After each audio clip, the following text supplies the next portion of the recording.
Welcome to the David Spisak Show. I am so thankful that you're here. I am absolutely delighted to welcome back what is always one of my favorite conversations. It is the one and only Cliff Banks. Cliff Banks has been a journalist in our industry for well over 30 years. He doesn't look it. I know that's due to incredible facial products and his regimen that he does each evening. We won't get into those secrets.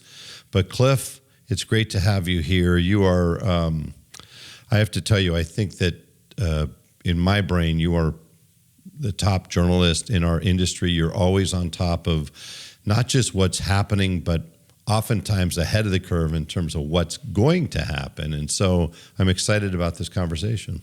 It's always great to be here, David. Always great talking with you. Always fun and informative. And, you know, in terms of just being ahead of the game, I've been around a long time. I think my gray hair hidden by the Detroit the Tigers baseball cap in honor of their great run here. But, my gray hair, I think, would attest to my being around a long time and probably seeing most anything and most everything that could happen. So there's not much new under the sun.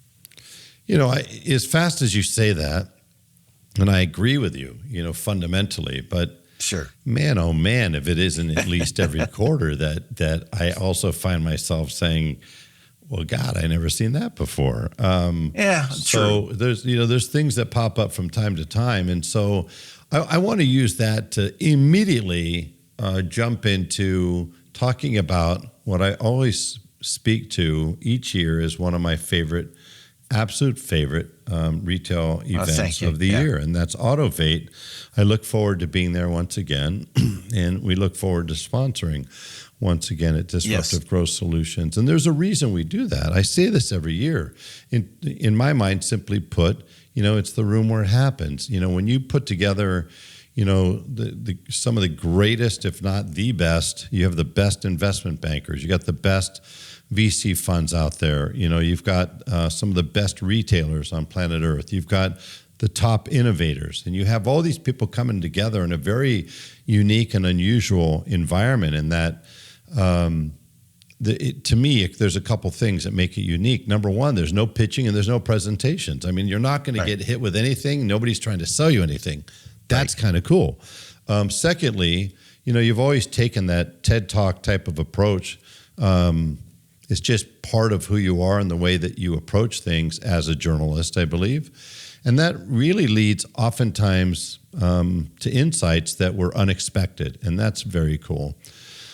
We also have the opportunity throughout that day and the dinner as well to be able to kind of get intimate in a small setting, to really be able to dive in even deeper to areas that are the most interesting to you, whatever that might be. If it's dealership operations, if it's where technology is going, if it's M&A, if it's anything else. So I'm excited. I'm looking forward to it, and I can't thank you enough for what you do in the industry, including Autovate. I think it's just a fantastic conference. So would you mind touching on what is coming up? I know you can't reveal everything, but what are we likely to see this year? Well, David, first of all, thank you for the just enormously kind words and for the support and friendship over the years. It'll be our 8th year. I feel like we've created a brand that is well known.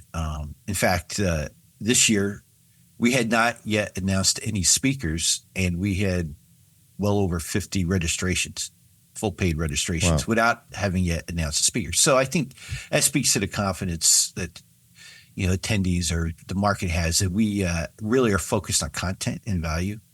We tell you, a lot of people like to talk about that, but we don't have scripted content at all. Our Q&As, as you said, we don't have presentations other than one or two analysts. Glenn Mercer will be joining us again this year. He's always a fan favorite. The best researcher. The best researcher, and he's the best at being able to take that data and craft a story and narrative and bring it home rather than just leaving a bunch of numbers and data on a slide. He really knows how to craft a story and tell us what it means. Tom Murphy, is he coming back? What's that? And then sometimes we have presentations. Yeah. Well, last year we had Murphy. I tried to switch that other one up, often, because I like getting those different perspectives. And then, as you well know, we do the rest of it's just Q&A, either panel discussions or conversations. And we don't, you've been on the other side. We don't script those at all. Or hold back. Or hold back either. We let it fire. And, and to the credit of, some of our lead sponsors and even in the past, the CEOs that get up on stage and sit and are interviewed to every single one of them understand that, hey, we're going to ask some tough questions. We're going to get down and dirty sometimes and candid. And to their credit, they're incredibly candid and honest and about their strategies and tactics. And I think, so I think the content is, I think we really separate ourselves, differentiate ourselves with the content. But we spend a lot of money on food and the venue this year. We're moving to a new venue, Caesars Republic in Scottsdale, Arizona. Caesars, it's their first and only right now non-gaming facility in the world. They're trying to build out this brand, but it's a phenomenal hotel, 2 beautiful pools right in downtown Scottsdale. But there's just spectacular views of the sunrise and sunset and the desert and cactus. So we're so we create really experiences. I think with 2, I think, cutting edge receptions with great food, top shelf drinks, band, in intimate settings that really foster the ability to network or to build and expand relationships. And then we also have 2 after parties from 9 to 11 in the hotel suite that leads out to one of the pools. We've done those every year. Again, food and drink and just a comfortable environment, no pressure, not having to worry about selling, not a party atmosphere, but really just an atmosphere of being able to sit down and talk and have those meaningful conversations about business. And I like to say, I think what we've done is create an event that over the 8 years or 7, previous 7 years, almost $2 billion in transactions got their genesis at Autovate. In fact, even last year, David Metter put Devin Daly and Mike Weddington, Devin from Impel and Mike Weddington with Outsell, put them in a room together during Autovate, and voila, it led to $120 million transaction. As I said, later. It's the room where it happens. Yeah. So, plus, I love the fact that you're with a group of people that are serious about business. They don't take themselves too seriously, but they're serious about business. They're serious about impacting our industry in a positive way. And while they're all up for partying, when the rager ends at 11, you know that you've got people that are serious about getting up the next day and making something good happen. So these are not ragers until 2:00 in the morning. No. So, but they're always a tremendous amount of fun, and each and every year, the dynamic shifts. For me personally, just because of the people that are there and the people that you might get together with 3 or 4 or 5 people, at one dinner, at one event, or one break, and each time the dynamic shifts, the conversation shifts. So it is fascinating. It's interesting. I'm not surprised you had 50 people already pre-register. I remember hearing last year, I think that probably half the people that registered did happen within the last 30 days, maybe in the last 2-3 weeks. Typically, historically, is what's happened. But with the relationship now with Dash Technology that we have, and Alexi Veneri with her just mindset on seeing that entire picture from a marketing perspective and vision, we've been able to really, I think, craft that marketing message well. And me, I'm not a marketing guy, and I shy away from it. But it's been great working with her and coming up with great ideas. In fact, one was she convinced me to start bringing in some a featured guest like Damon John last year. Damon John last year, fantastic. What a fantastic conversation he shared with us. Yeah, and that just being on stage with him and being able to have that just delve into his mindset and his experiences, I think was so incredible for our audience. And this year, Peter Gruber, who is the owner chairman of the Golden State Warriors, he's 82. He's a well-known Hollywood mogul exec. I mean, coming from the early 70s with Columbia Pictures and Sony, and now he owns Mandalay Entertainment. But so you fuse sports and in Hollywood together, and you wonder, well, what does he have for the car industry? Well, I'll tell you, he's written a book, Tell to Win. He has a fascinating perspective on creating a narrative and how to tell the story when you're making your pitch. And I think for car dealers, number one, being able to think outside the box or think of ways to present the vehicle to the customer. I mean, you're always selling as a car dealer every day. And I think for entrepreneurs who are looking to raise money or looking to exit, I think the stories and the insight he's going to bring will be phenomenal, because that's what he's about, is creating that pitch, creating that narrative. And plus, I mean, the anecdotes he'll have, from the Hollywood days and, running and growing the most successful NBA franchise in recent history. My Golden State Warriors, right? Your boys, yeah. My Golden State Warriors. Yeah. So, he literally, he obviously and his partner Joe Lacob, they completely transformed literally overnight. Yes. They came in with a promise, with a commitment. And how often do you see people say, "Hey, we're going to go all the way, we're going to win," and then if they fall flat on their face, after a few years, they start pulling back, not wanting to pay the big stars. And these two guys, Gruber, from the jump, and to right now, I mean, still. Each and every year, there's a singular goal: win an NBA championship, and they're all in all the time. So I'm excited about hearing that conversation and you interviewing him. Last year, the questions and what you were able to pull out of Damon, I thought was just absolutely spectacular, because it gave us insights that went so far beyond even things that he's written in his book, things that he'd never shared before, things that you would never glean from watching Shark Tank. And I think one of the things that I learned, seemingly 100 years ago from the great Jay Abraham, marketing guru, is most breakthroughs happen from outside an industry, not inside. So there's no doubt in my mind that what he shares can absolutely be taken and put to work inside our industry. So let's talk about, as you go into Autovate, you're within a couple months, month and a half, 2 months of Autovate. Yeah. 2 months. We're entering into Q4 here, and I'm wondering what your thoughts are. What's your outlook for Q4? What do you find interesting in Q4?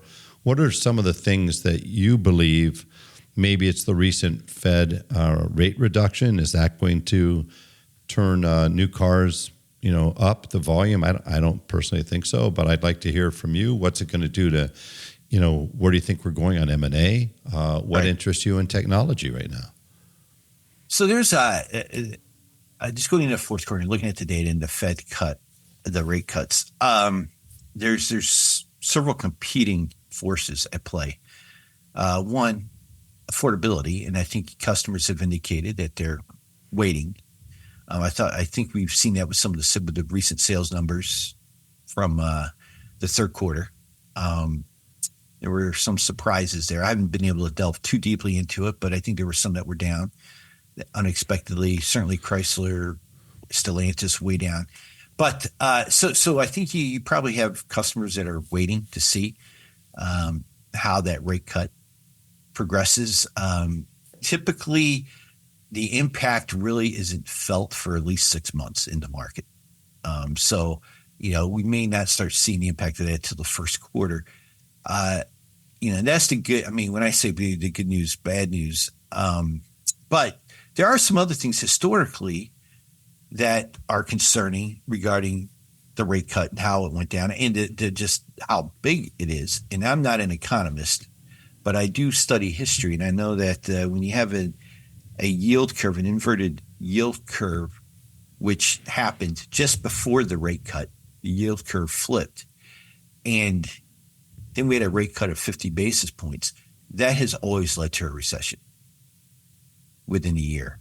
And certainly every time we've had a rate cut of that size, a recession is always followed. Now, I'm not saying those caused the recessions, but I think those two dynamics are things we have to watch very closely moving forward, going into 2025. The jobs report today was surprisingly good. However, how many times have they've gone back and readjusted that down over recent history? So I take those with a grain of salt. I mean, the market probably likes it a lot better, judging from what we're seeing today with the stock market. But I think there's a lot of things we have to really watch closely. Another dynamic, and I posted this on LinkedIn the other day, but for the previous 2 weeks, I think 12 of the 18 automotive related stories in the Wall Street Journal, the headlines all were about automakers or leading suppliers dialing back their guidance for the fourth quarter in 2025, slashing it in some cases. So here and clearly, overseas, by the way. Well, Europe and here. Yes. China yes. as well. Yeah, and China as well. So, some of that we blame certainly the costs of the EV transition. And that has a lot to do with it. But it's not all, as you know. It's not all EVs. Right. And It's by the way, I want to throw this out here. You brought up the interest rates, and there's people waiting, for somehow the interest rates to come down. And it's a little bit baffling to me. I understand it fundamentally. People think when interest rates come down, obviously houses become more affordable, cars become more affordable. Do they? I don't know. If you look at the numbers, $50,000 car at a 9% interest rate, $5,000 down, is going to yield about a $925 payment, give or take, depending on registration costs. If we rolled back tomorrow to 2.9, happy days are here again. We're back to 2020. It's great. And we're beyond, actually, 2020. All of a sudden, you take that lower interest rate, and Cliff, that payment does drop, but it only drops to about $810. Yeah. So is that affordable? It's not. If I can't afford a $925 payment, and I can't afford an $800 payment, then what is the impact of the rate drop? It's really nothing as it pertains to new cars. Right. So it's going to your point, the fact that manufacturers raised prices over 5 years from, Toyota was on the low end around 21%. Stellantis, of course, bold, wanted to make sure that they're the couture brand out there. They felt it made sense to raise their prices over 50%. And at one point in 2023, the average invoice was $62,000. Well, for a Chrysler vehicle, it's easy, obviously, for any of us to point to EVs, and EVs have had a negative impact for many reasons, not just the cost of the car, but the fact that it distracted OEMs away from other things they could and should be doing. They put billions of dollars and tons of resources into EVs, chasing Tesla, only to find out after the fact there wasn't the market they thought there was. And now everybody is moonwalking like Michael Jackson to go backwards and saying, okay, what do we do now? Hybrid or some other direction we're going to go in. So it's interesting.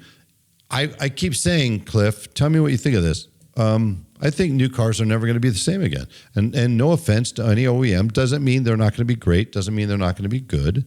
But I kind of see it, sports analogy. Yeah. I think it's, what we're also seeing is we may see this year the F-150 be toppled as the top selling vehicle in the U.S. Unheard of. The first 2 quarters, and I haven't looked at the third quarter numbers, but unheard of. Who would have thought? But I think part of that is the pricing aspect. And I'll tell you, I just recently bought an Equinox, 2025 Equinox. And I was shopping. I wasn't really in the market yet, but I got bored. I was in a Bell Tire getting tires done on my Odyssey, and the Chevy dealership was next door. And I just walked over and drove out with a 25 Equinox. But I know a I few gotta dealers say, that would love but for you to there's a wander into the point. showroom. Yeah, yeah. There's a point to the story. The those smaller SUVs. I'll tell you, I think General Motors, number one, has done a phenomenal job with their lower end, with the Trax, the Trailblazer, and the Equinox, with the design and the value that you get. I mean, the Equinox we got fully loaded. I mean, it's got everything, the heated seats, steering wheel, all the full safety components, everything you want. Google, I mean, and it's intuitive. Voice activated Google, it's phenomenal. I can get the sports scores as I'm driving down the road. I can get the map. It does a lot of things on the vehicle. So what I'm saying, and I got that for less than $30,000. Are you serious? I'm serious. And it's like, I'm thinking, why would I buy something more expensive that probably, the infotainment isn't as intuitive and the design isn't as great. I'm sorry, GM's done a phenomenal job on the exterior. GM has some of the best in-car tech, period, I think. Yeah, I think so now. It works I think the way we're it's starting supposed to to work. see, look, they've had their issues and I've never been a fan of their design until now. And so, but I think what we're seeing is, and it does seem like the market or consumers are moving toward and considering those lower priced offerings because you're getting a lot of value.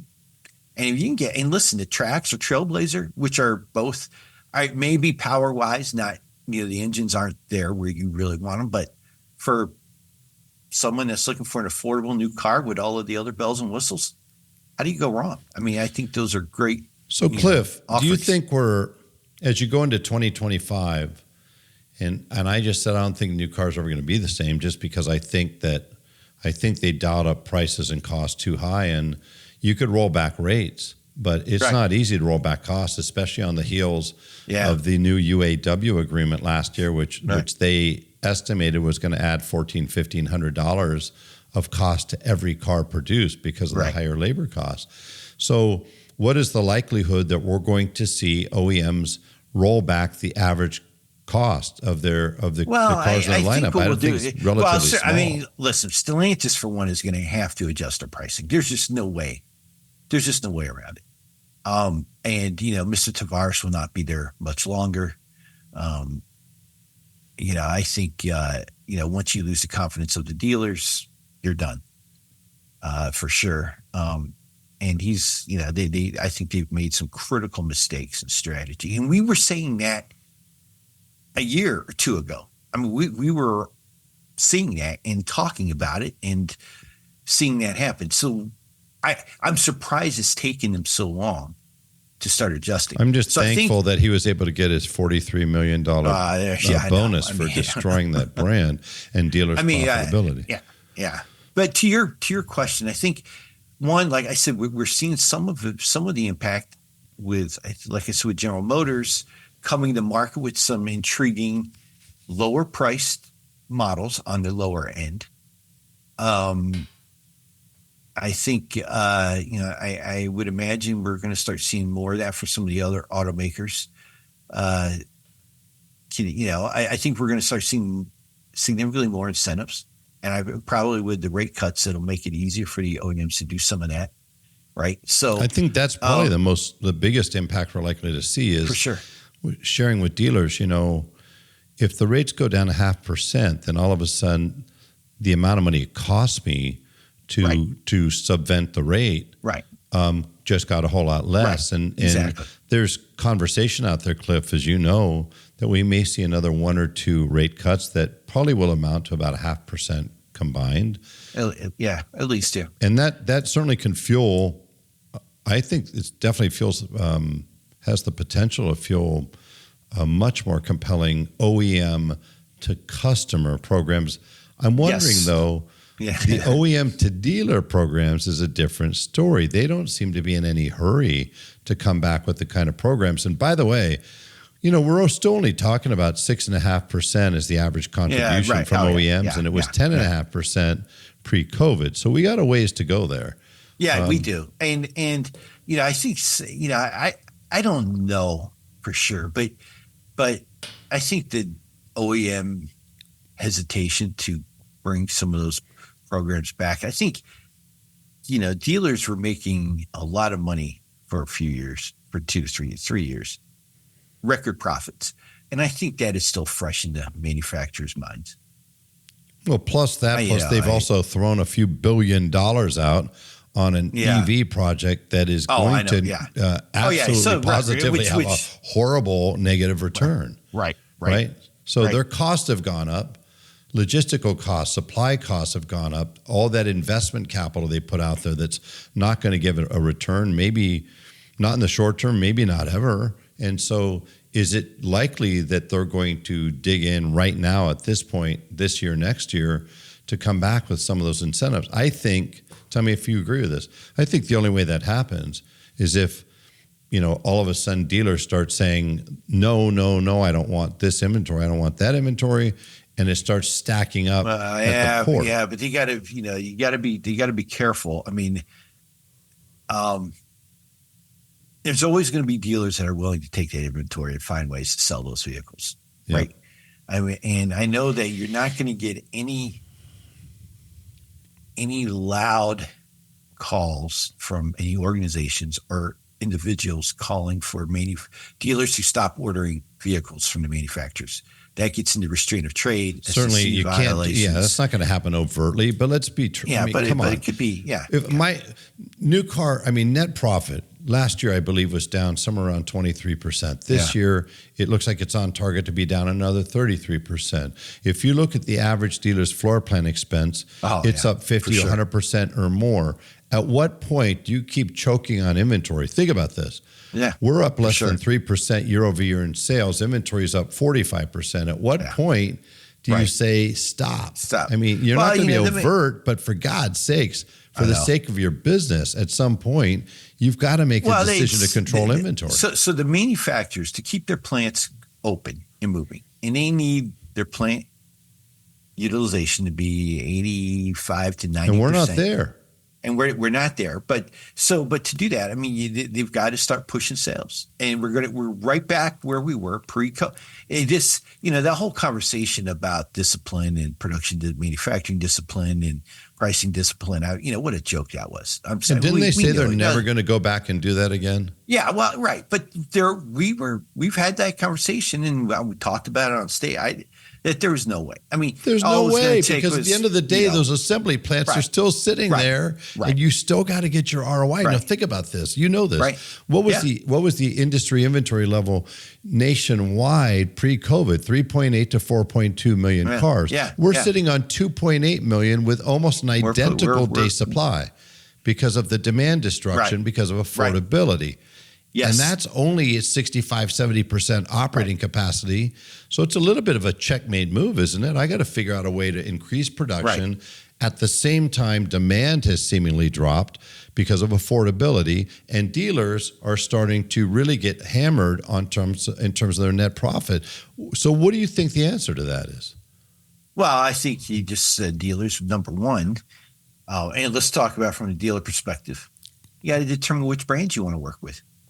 You got to look at the leadership. You have to be choosy, and you may look to dump some brands. We're seeing that happen at the public level. We've seen it happen at the public. We've also seen it at the private level. I mean, listen, Nissan. There's some dealers that were we're looking and have successfully offloaded a lot of their Nissan franchises. I think, we talk about Stellantis, and you see, I think occasionally this year you've seen some headlines about the Stellantis deals, being all just a massive number being on the market. Well, I will tell you that going back to 2013, when I started tracking dealership buy sells, and I was the first one in the industry to start tracking these Chrysler branded stores, Chrysler, Dodge, Jeep, Ram, have always been number one in the number of franchises or stores sold every year. It's, it's always Is that number good, one. Cliff? So there's nothing new. I mean, there's nothing new there. I mean, Golly. And that's a brand that you can always, whatever it is, it's a brand you can always count on every 10, 15 years having some sort of issues. I All mean, right. right? So, Well, let's shift. Q4 okay, yes. is Q4. We're just coming off of a Q3 that, I mean, you can't even make hide or hair of it because, the beginning of Q3, we had the aftermath of CDK. So we don't know what happened in July. It's a bit of a lot of noise in there. At the end in September, it definitely went out like a lamb. There was no big finish to the summer. We had most manufacturers, most areas of the country really were challenged with new car sales. But their last few days too. Keep in mind, the Southeast was completely shut down. Oh, hammered, completely hammered. And there's huge swaths there that will be, shut down for a while. So are we set up for a rebound Q4? Late Q4. You think so? Maybe. Yeah. I think late Q4. I would think with incentives. I think incentives are going to come back, and I think there was a bump in consumer confidence, and I think that if consumer confidence is up, if another interest rate drop happens, if OEMs start throwing out some more compelling programs, I don't think it's far-fetched to think that we could have a rather strong and I finish. I think even regionally, Southeast area, we'll see. I agree. We'll get a pretty good sized bump. I mean, both at the commercial side and at the consumer side, because there were hundreds of thousands of vehicles that were destroyed. Well, one thing that could have disrupted that big time was the dock workers strike, and something tells me that before you were able to get halfway through writing an article about it, those son of a gun solved it. like wait, I'm not even done with the article. What? That's not the first time that's actually happened. I mean, it does seem that lately news moves at a phenomenal speed, and it's extraordinary. You see headlines, a couple of days later, and they're from, they're already obsolete. I saw a headline the day before that says we're going to cripple you. Oh yeah. Well, I think there's a lot more under the radar on that story. No kidding. That meets the eye. I think. Look, he, the guy running that union has done very well for himself over the years. And I think once those stories started hitting the press, it was a quick. They flat took him seriously, didn't they, Cliff? Yeah. So that's a good thing. That's something that we don't have to contend with, and it would have absolutely caused a wrinkle for both new and used. And so now I think you have more of a wide open market, better opportunities for used. Definitely, you don't have restraints on new, and that's a good thing. So talk to me about from a M&A standpoint, as we head towards the end of the year, what does this year look like it's going to size up to be with respects to M&A relative to an average year? All right, so let's talk first tech retail versus dealership. So we'll park on the tech side first and vendor side. Very slow start, incredibly slow start, the slowest that we've seen since I started tracking it 10, 12 years ago. 2 deals first quarter going into the second quarter. Slow ramp up. We've had a couple of weeks or periods of time, maybe 2-week periods of time where we've seen a flurry of deals. August, there were several deals, I think 12 that got done. Most noteworthy to you was what? Oh, wow. That's a great question. I mean, there were, let me pull this up real quick and we'll take a quick look at this in terms of, while you're looking at that, Reynolds acquired TSD Mobility. That was probably the biggest deal. It's a big ACV, one. Yeah, it was. I think the fleet. You also had some huge capital raises, Cliff. Yeah, well, there were, Tekion in late July with a $200 million capital raise from Dragoneer. And I think a couple things. One, the size of that deal. 2, the valuation that it brought, 4.2, what is it? 4.2, maybe just over 4.2 billion.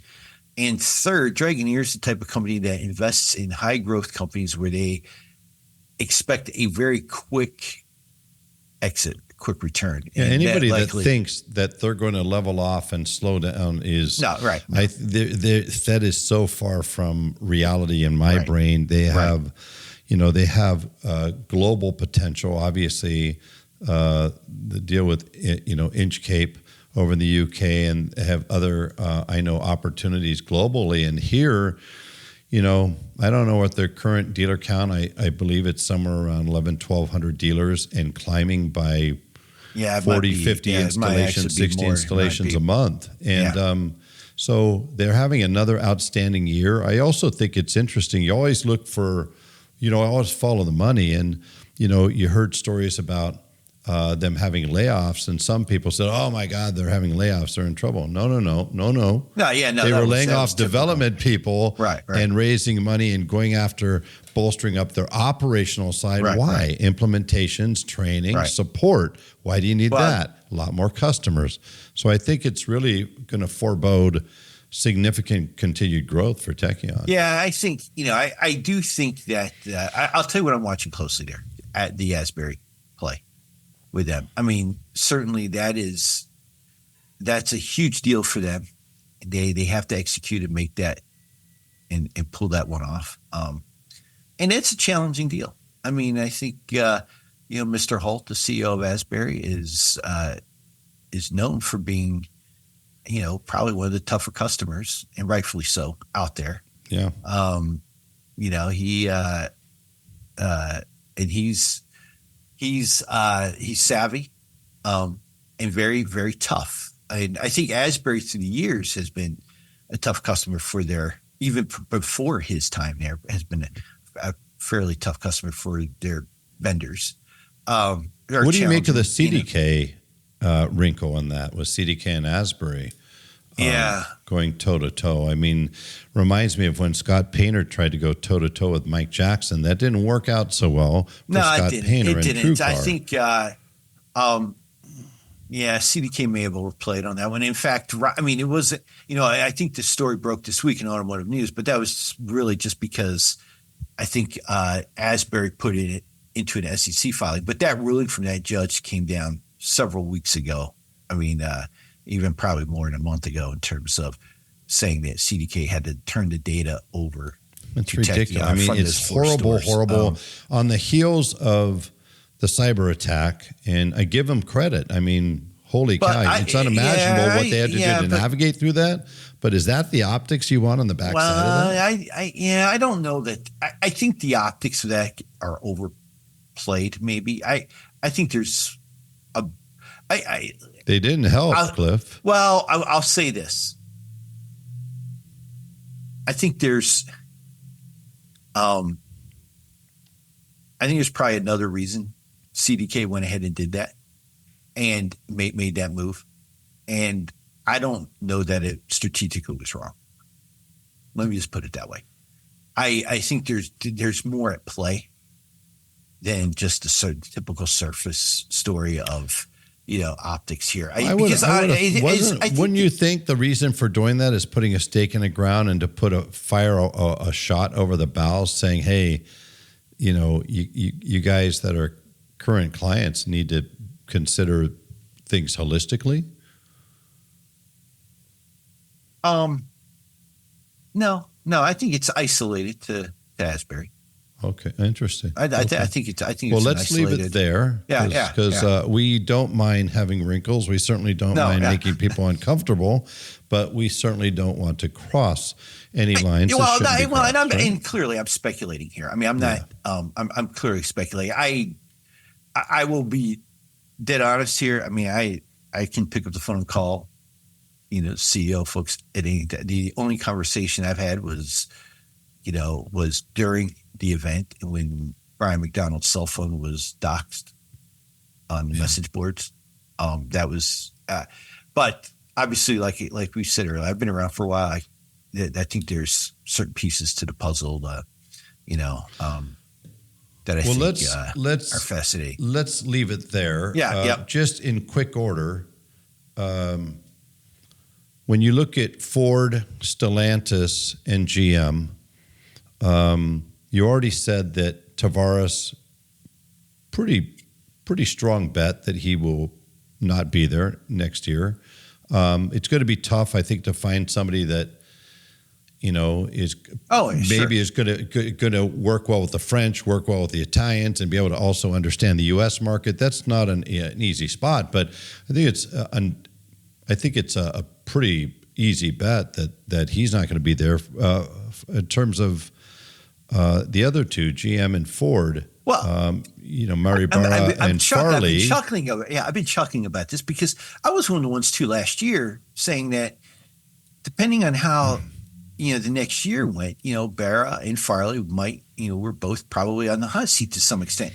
Tavares last year, if you think about it, record profits. Stellantis led, was phenomenal, and Tavares could do no wrong. And then all of a sudden, 6 months. How fast things change. I mean, now, I think all the talk about Barra and Farley being gone has died down significantly. I agree. And rightfully so. I mean, I think they both have weathered the storm, so to speak, or navigated some very tough situations, especially with regards to their EV bets and making some adjustments. I think all in all, they've made they've handled that relatively well, which is undoubtedly has kind of tampered down the talk of them potentially being on a hot seat, don't you think? Yeah, I think they were definitely between a rock and a hard place on the EV story. And I think the problem for them, I think they oversold and it maybe thought too highly of themselves in terms of what their capabilities were. Or overestimated the audience. Wanting to chase Tesla. Yeah. I think but I think they had to make those moves. You say, and this was always going to be an incredibly expensive and difficult transition at any level. That was going to take much longer than the hucksters. I would call them hucksters, people that hyped the whole EV play. So you're just saying, I think historically when companies or industries go through these types of transitions, there's always going to be winners and losers. And sometimes it's luck, sometimes it's timing. It's just, it's hard to navigate that. So let's bring it down to this though, Cliff. I'm curious. I always respect your opinion here. Michael Dunn was sharing with me not so long ago. Michael Dunn is a preeminent EV expert, I think. We had him in 2000. We had him 2 years ago at Autovate. He's fantastic. He really is. Talked about the whole China play. Yeah. Yeah. And he recently shared with me, it must have been a few months ago, China right now has the capacity to produce 50% of all new cars sold in the world by 2030, just 4 years from now, 5 years from now, rather. Right. They'll have the capacity for 75% of new car production. And you layer on top of that the JVs that have happened, with General Motors, with Ford, who have both built cars and shipped them to Mexico, for example. Toyota's, started to go down that road with them. And so we've kind of put ourselves in a position, maybe unwittingly, that we're giving all the power of production, supply chain over to China. So that's one thing to sit there. But my main question is this. Clearly, it's like the EVs are a boxer that just thought they were going to rule the world, and Mike Tyson just punched him in the face in the first 30 seconds, and now they're kind of staggering and wounded. At the end of the day, when it's all said and done, do EVs, in your mind, do they survive to the level that the feds were banking on and that the big OEMs are banking on? I think 25, 35%, 50%. Of new car production. Well, I have said I see by 2030 no more than 15 to 20% EV sales. I agree. And people, I've been don't you think hybrids got to come to the front? Yeah. Now, I think there's some things at play here. One, the EV is clearly a better vehicle, I think, across the board than a traditional ICE vehicle. The problem is the infrastructure has not kept pace or has not followed suit. And it's always a challenge because to have the level of infrastructure growth that is required, you need private capital markets playing ball and investing money.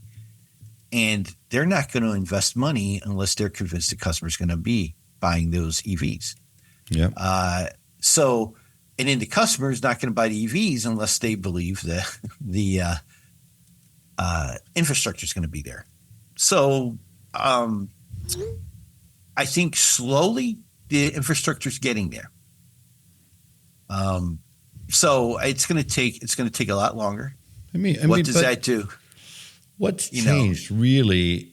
What has changed materially this year in terms of infrastructure? Not much. In terms of what's coming, a bit. I agree with you. It's turning. We're starting to see more. But you also have almost every OEM, almost every manufacturer. It's interesting. You have almost every OEM, major OEM, now working with Tesla to access their charging network that they invested in years ago, and they're reaping the benefits of. Well, and they slow walked, but they're slow walking those partnerships too. They are, and then you have every OEM is equally seemingly reliant on China when it comes to supplies, specifically batteries. And so, if we're in a position where those major OEMs are at the mercy of China when it comes to even if we start digging around and finding minerals, 92% are refined by China before you can even create a long-term battery. So if they have the rights to refining, they own that. They own 85% of battery production. And then you have the charging network, which is dominated by Tesla. I mean, aren't the traditional OEMs in a little bit of an unfavorable position? Well, yeah, for sure. And I've said for a long time, I think China has been behind or has created a lot of that hype and push here in the U.S. regarding EVs because it benefits them. Sure, and I firmly makes OPEC look like nothing. Case.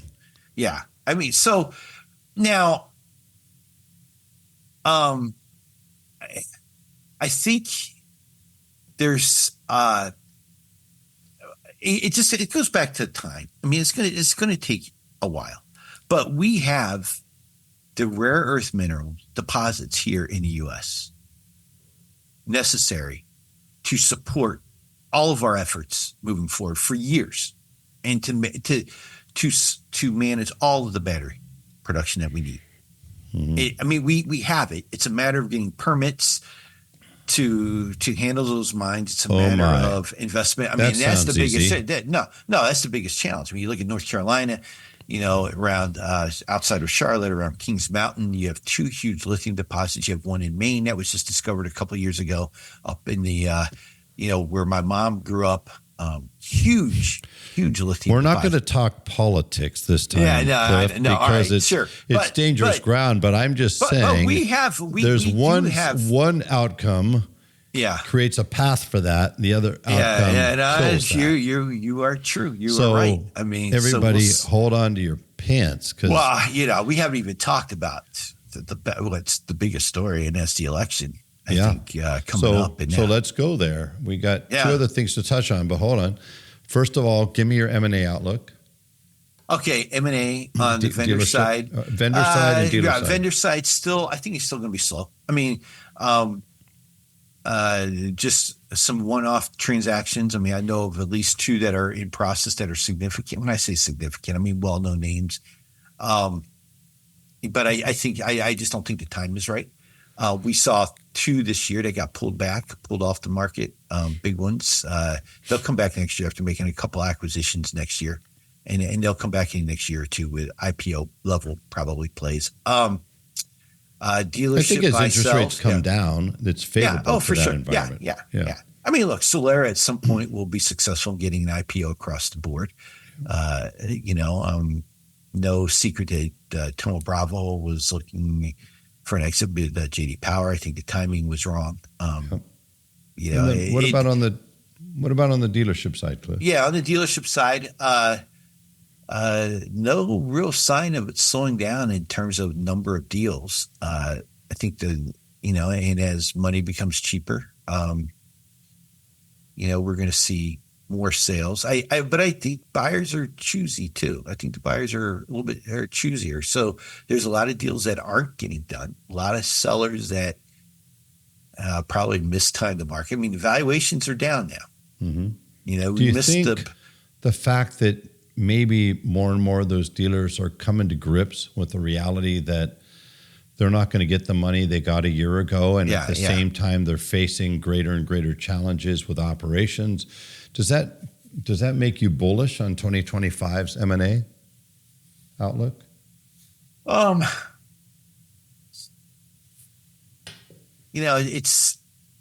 I'll say this: it's always hard to predict. For about 6 or 7 years, it was easy to predict. The numbers never really changed much from year to year. It's true. But the dynamics have changed quite a bit.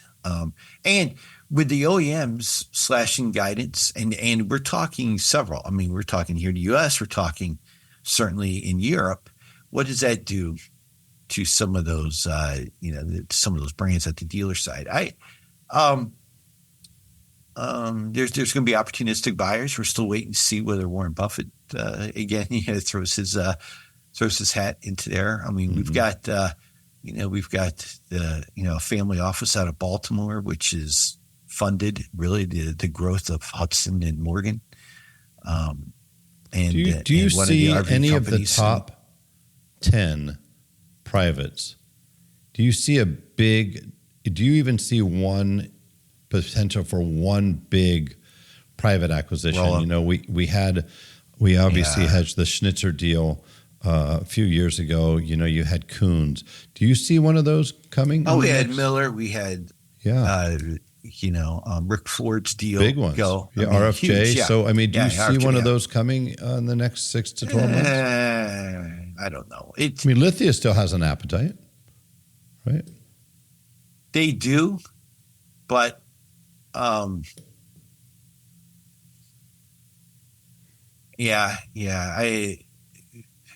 right. I don't know yet. I think it depends on more rate cuts. It depends on motivated, how motivated one of those are to get to sell. A year ago, Amazon Hyundai happened, Cliff. And what's that? A year ago, Amazon Hyundai happened. You and I had a couple of really nice, interesting conversations. And at that time, I wasn't buying into the hype on Amazon Hyundai. I felt like it was a one-sided deal. We talked about it. Yeah. How's 2 that years ago out? at Autovate. And I predicted that we would see that kind of play. No, I am convinced still that Amazon's play there is more digital marketing. I agree. Than it is retail. I agree. And when you think about just when you look at the economics of it, for them to play on that retail side in that retail space with dealers, where do they get the money? I mean, there has to be a return. Where's the upside I get it for the manufacturer. Where's the upside for Amazon? Well, there isn't. I don't think because you just don't have the margin there at the dealer side for them to take. Exactly. They're going to have to cut into the dealer margin no matter what. And I think all you're doing is creating another point of friction between the dealer and the customer by putting another place and confusion, frankly. Yeah. So I think it was more of a learning play for them to understand automotive retail. I think, and I've always said this, I've always thought long term that Amazon's automotive play is on the digital advertising side, A, and B, if they wanted to come in a big way on the connected vehicle side and building out a connected vehicle platform for the OEMs, that would tie all of the pieces together and integrate, the dealer, the manufacturer, the supplier, the customer, the shipping companies, maybe that's where the play is. But other than that, I don't see a retail play where Amazon is really engaged on the retail side.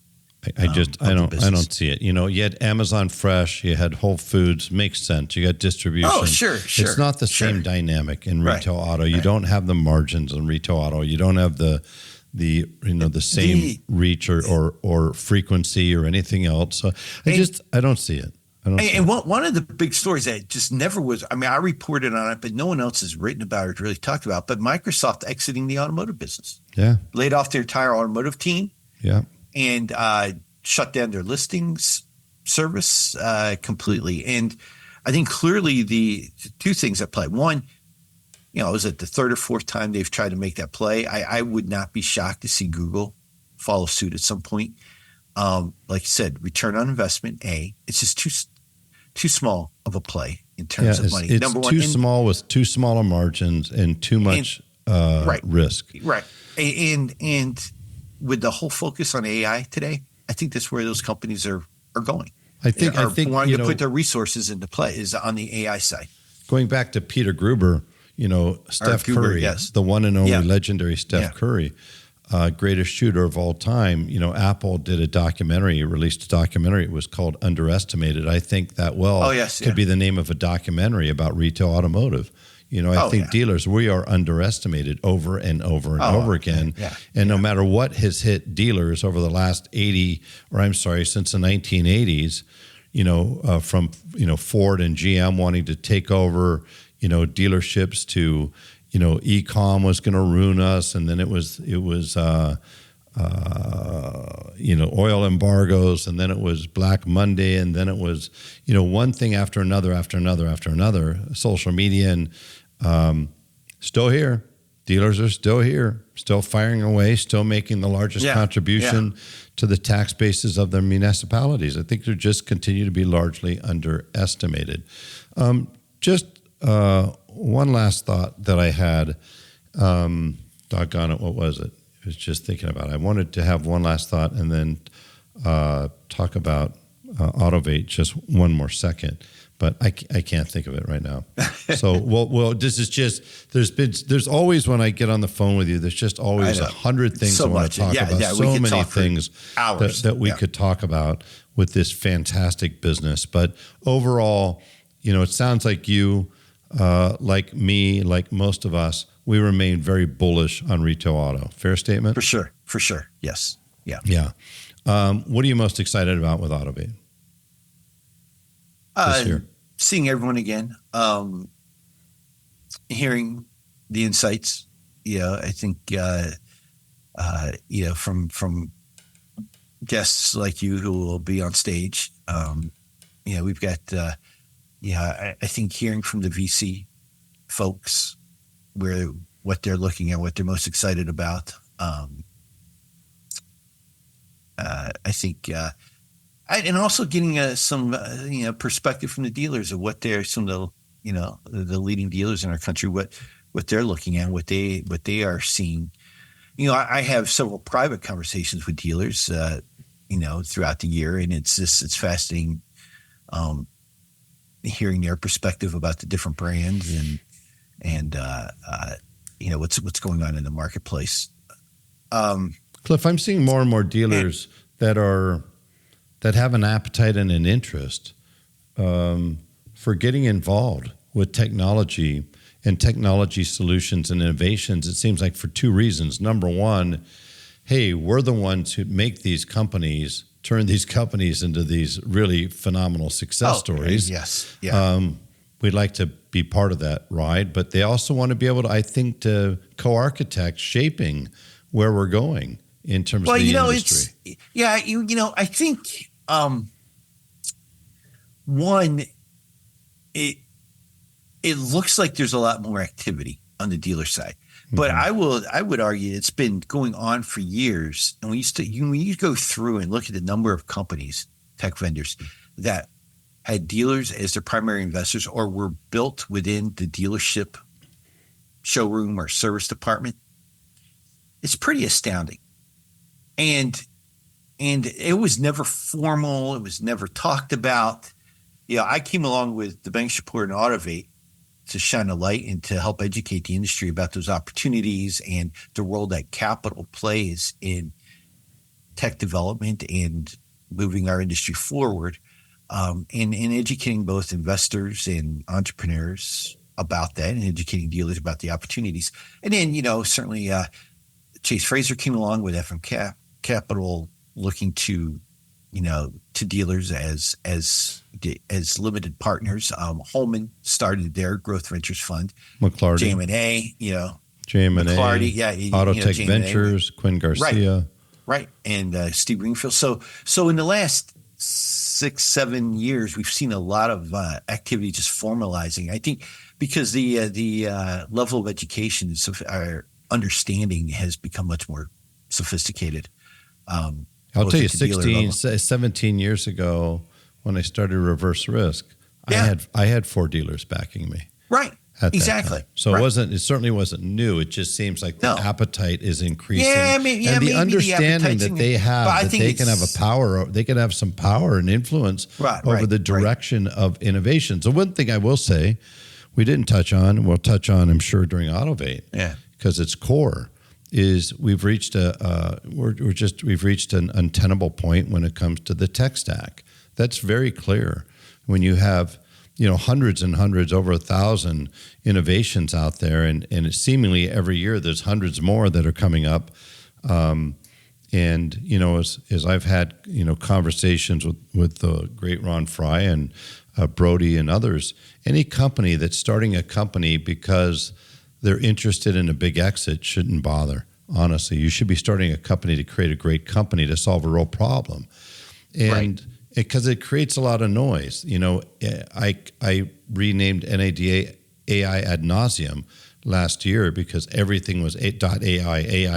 I said, hey, Cliff, meet my friend Cliff.ai. Let's go get some coffee.ai.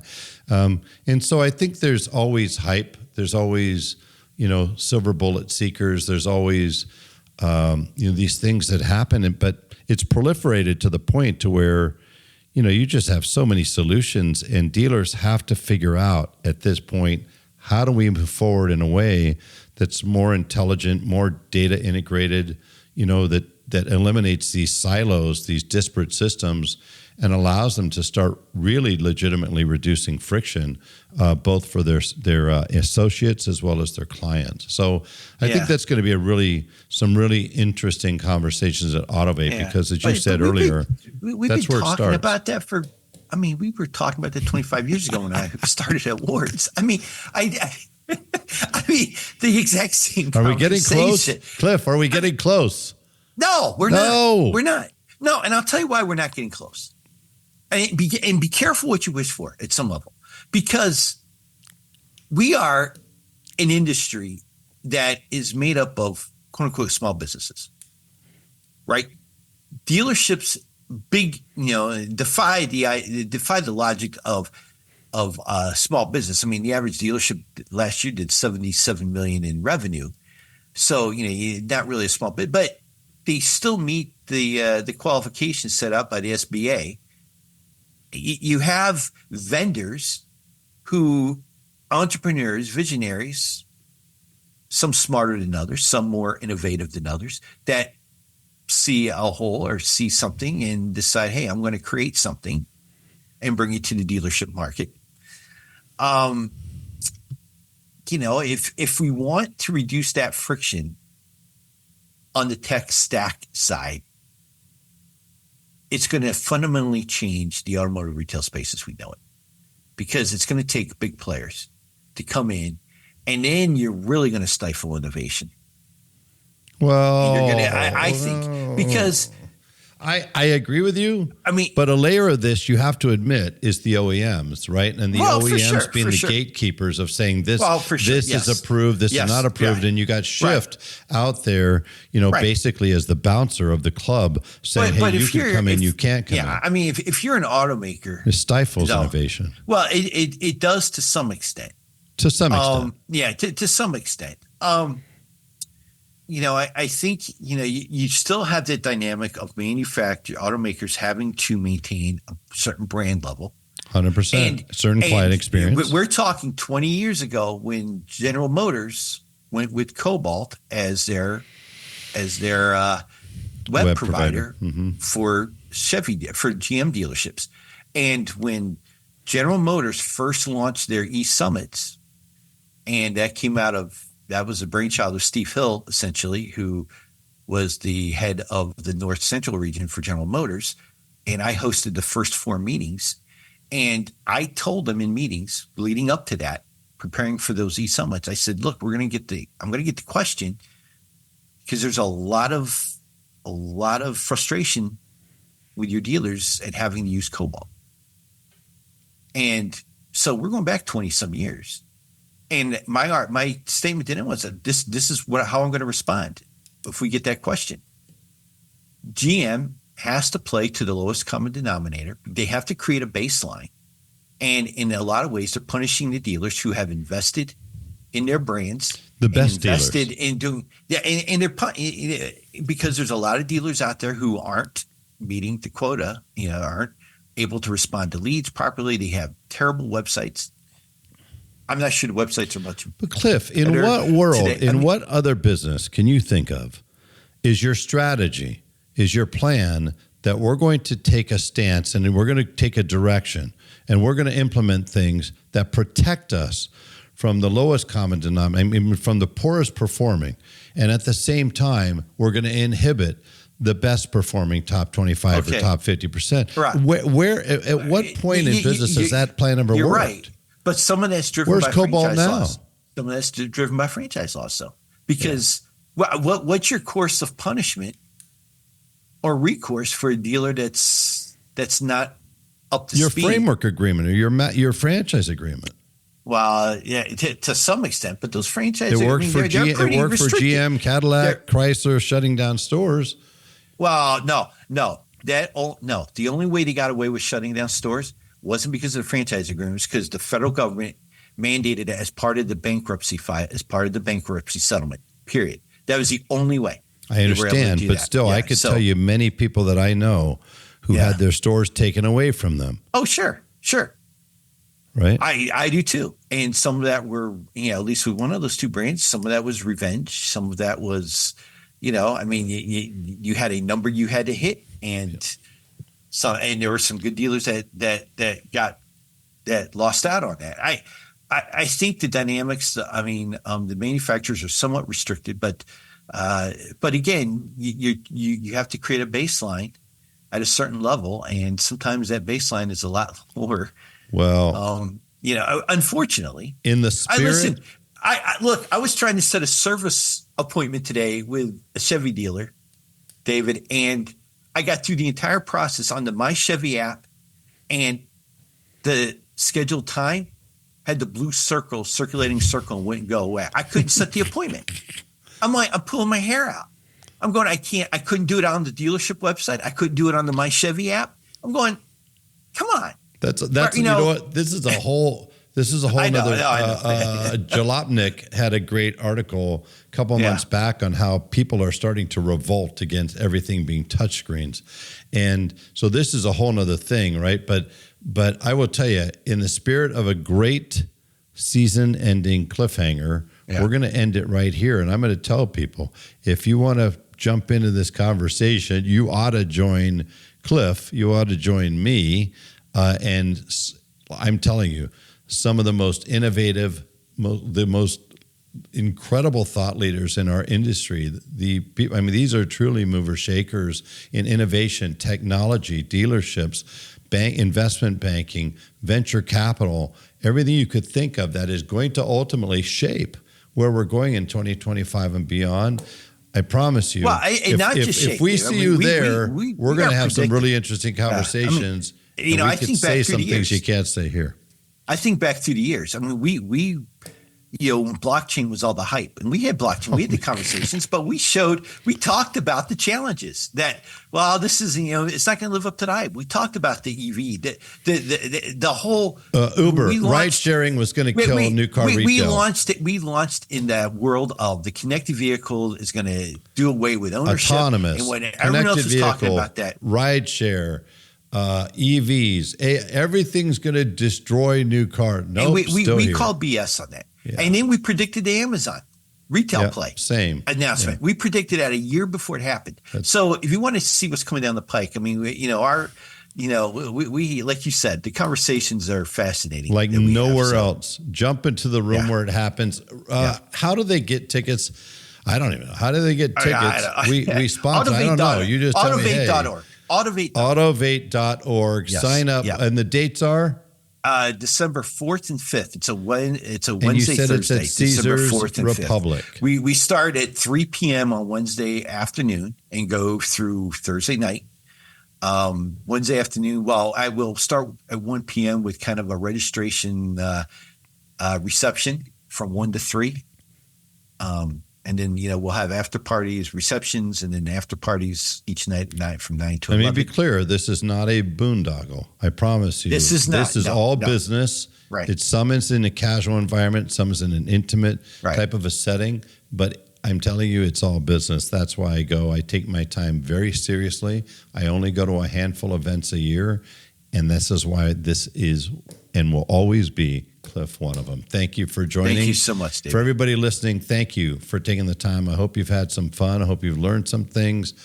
Hope we've been able to create some thought starters for you, some ideas. If you have any questions for Cliff, please find him on LinkedIn. You could also go to www.davidspisak.com, and I will be happy to connect you with Cliff, happy to connect you with Autovate. You'll also find show notes there, as well as, God knows, over 150, 175 other episodes. So, Cliff, thank you. Look forward to seeing you. If we don't talk beforehand, look forward to seeing you at Autovate 2024. Thanks so much.